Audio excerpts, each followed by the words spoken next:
बिस्मिल्लाहिर्रहमानिर्रहीम। मसअला बयान किया जा रहा है 27 रजब का रोज़ा और शब बेदारी की शरई हैसियत। 27 रजब के हवाले से बहुत सारे लोग इस दिन अहतमाम करने की कोशिश करते हैं और कुछ ख़ास मकातब फ़िक्र वो तो बाकायदा मस्जिदों को सजाते हैं, लोगों को बुलाते हैं और इस दिन रात पूरी स्पीकर की जान नहीं छोड़ते न, और सारी रात जो है दाएं बाएं के आसपास के लोग उनकी नींदें भी हराम हो जाती हैं और जो है फिर इस रात मस्जिदों में सलात तस्बीह, इज्तिमाई ज़िक्र वग़ैरह और मिल मिल के ज़िक्र अज़कार दुरूद सलाम और फिर इस तरह रात गुजारते गुजारते सुबह फिर सहरी के अहतमाम और रोज़ा फिर सुबह का। तो ये तरतीबात हमें बल्कि बहुत सारी जगहों में पंजाब में इधर उधर देखने सुनने में ही आती हैं। चुनांचे इस हवाले से फिर तशवीश फैलती है, लोग पूछते हैं कि इसकी शरई हैसियत क्या है। फिर बहुत सारी कुछ गैर साबित चीज़ें भी उसमें आ जाती हैं, रिवायतें बस पेश की जाती हैं कि इस दिन का रोज़ा जो है वो 60 माह के रोज़ों की तरह है और इस दिन का रोज़ा क़याम वग़ैरह इस तरह है जिस तरह के 100 साल किसी ने रोज़े और क़याम का सिलसिला किया है। इस किस्म की रिवायतें बाज़ मन गढ़ंत किस्म की जो है अपनी तरफ से नमाज़ों और उनकी रकतों का तादाद का सिलसिला जो है शुरू कर लेते हैं कि सलातुर रग़ाइब है और फ़लाँ 4 रकत नमाज और बाज़ कहते हैं 12 रकत नमाज एक सलाम के साथ और उसके बाद ये इस्तिग़फ़ार और वो दुरूद और फ़लाँ इस किस्म की चीज़ें। ये चूँकि आम तौर पर मस्जिदों में ये चीज़ें बयान की जाती हैं, एक ख़ास मकतब फ़िक्र के इसको बयान करता है, इसलिए मैंने इनके हवाले इनकी बात की। बाकी आया शरई हैसियत क्या है, तो याद रखें 27 रजब के हवाले से कोई भी रात की शबेदारी का और दिन के रोज़े का कोई भी मामला मुस्तनद सरी रिवायात के अंदर नहीं वारिद हुआ। लिहाजा इस दिन को के रोज़े को ख़ास फजीलत समझते हुए और इसको जो है रोज़ा रखना और रातों को अहतमाम नमाज का और दीगर इबादत के हवाले से ये शरअन साबित नहीं है। अगर कोई इसको ख़ास करता है सवाब और इबादत की नीयत से और इस एतिक़ाद के साथ 27 रजब के, तो यकीनन ये बिदअत है और ये वाजिब तर्क होगी ये चीज़। तो इसका ख़ास एतिक़ाद से एहतमाम बिदअत होगा। बाकी ये जो कहा जाता है 27 रजब को जो है मेराज हुई, तो याद रखें मेराज की तारीख़ के हवाले से बहुत ज़्यादा इख्तिलाफ़ है, महीनों के एतबार से भी, तारीख़ के एतबार से भी। लिहाजा अगर आप पूरे दलाइल का जायज़ा लें तो ये बात समझ आ जाएगी कि 27 रजब को मेराज का होना ये कोई यकीनी सबूत के साथ, मुस्तनद सबूत के साथ बात साबित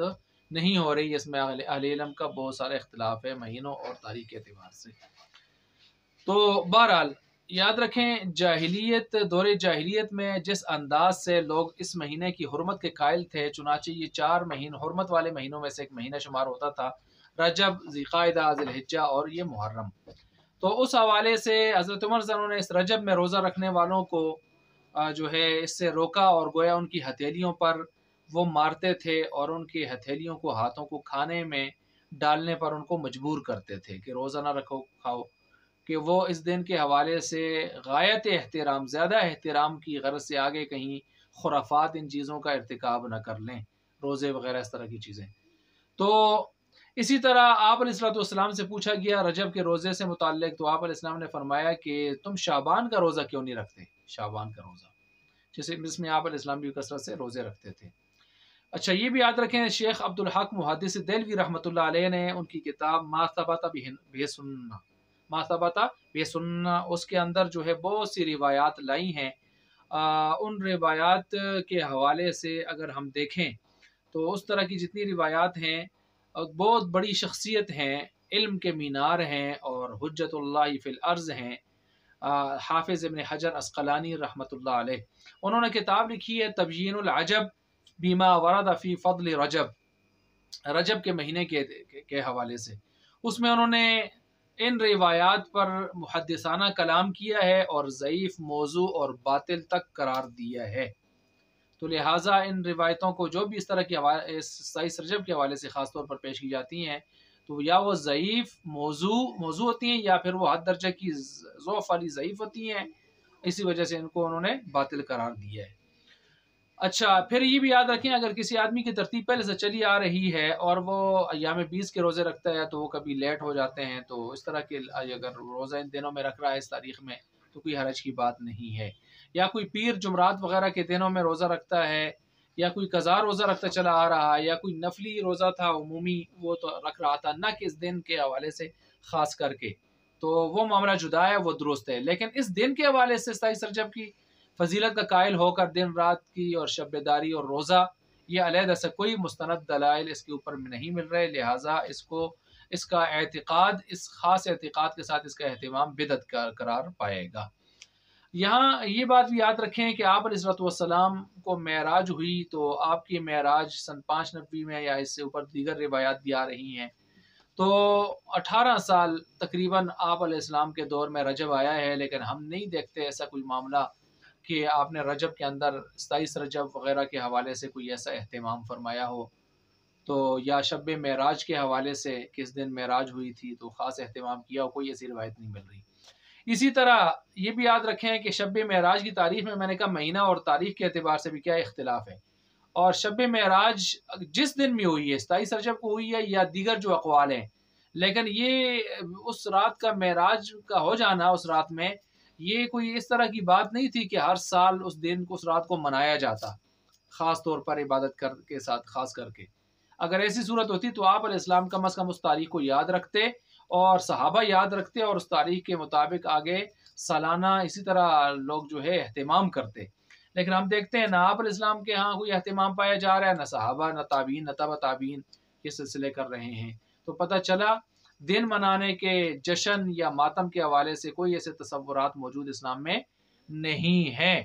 وگرنہ یہ تاریخ میں اتنا اختلاف نہ ہوتا معراج کے حوالے سے بھی. اسی طرح جو ہے 27 رجب فرض کر لیں 2 منٹ کے لیے کہ 27 رجب کو معراج ہوئی تو اس وجہ سے وہ فضیلت والی ہو گئی، تو بھائی وہ اسی سال والی ہو گئی نا. اب ہر سال جو ہے اس کو 27 رجب کو آپ فضیلت والی بنا کے بیٹھ جائیں، اس پر کوئی دلیل ہے آپ کے پاس؟ نہیں ہے، کوئی دلیل بھی نہیں ہے، کچی دلیل بھی نہیں ہے اس کے اوپر. اسی طرح جو ہے 27 رجب کے حوالے سے ہم دیکھتے ہیں قرآن میں نہ کوئی ایسا حکم موجود ہے، نہ حدیث میں ہے، مستند روایات آثار صحابہ وغیرہ میں ہے، نہ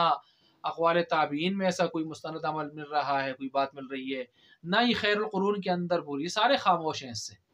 تو اس لیے اپنی طرف سے دنوں کو خاص کرنا، دن یا رات کو خاص عبادات یا اہتمام کے ساتھ اور خواہ مخواہ اس میں اس کو فضیلت دینا، تو یاد رکھیں اجر و ثواب ہو یا فضیلت عمل ہو آخرت کے اعتبار سے یہ وہی کے ذریعے پتہ چلتا ہے، اور وہی کا سلسلہ بند ہو گیا ہے. اب کوئی آدمی اپنی طرف سے کارخانہ لگا کے اعمال بنانا یا اعمال کے فضائل قائم کرنا یا اور اس طریقے سے، یا پھر اب جو ہے ایک جاہل آدمی یا ان پڑھ سا آدمی یا دلائل سے خبر نہ رکھتے ہوئے بھی ایک آدمی یعنی اشتہاد کا ملکہ نہ رکھتے ہوئے بھی خام و فضول جو ہے قیاس آرائیاں کرنا، مجتہد نام نہاد مجتہد بن کر، تو ان چیزوں کی قطعاً اسلام میں گنجائش نہیں ہے. اللہ تبارک و تعالیٰ سمجھنے کی، عمل کرنے کی توفیق